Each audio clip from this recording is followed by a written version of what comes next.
Եթե վերջին տարիներին ռուս-ուկրաինական պատերազմի հետևանքով որոշակի տնտեսական ակտիվություն տեղի ունեցավ Ռուսաստանից ֆինանսական հոսքերի ակտիվացման եւ այլ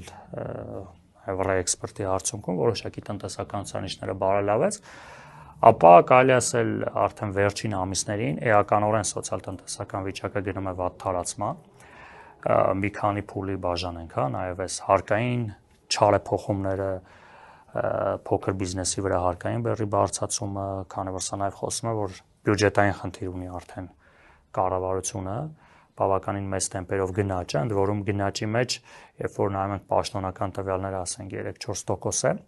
այդտեղ մի կարևոր մասնաբաժին կա։ Այսինքն գնաճը ինչ է, ապրանքների գների միջին բարձրացումը, բայց կան առաջին անհրաժեշտության ապրանքներ, որը հասարակության աղքատ հատվածը ավելի շատ է սպառում։ Այսինքն պատկերավոր ասած, երբ որ ընտանիքը սկսում է ծախսել, սկզբից ծախսում ես առաջին անհրաժեշտության ապրանքների վրա։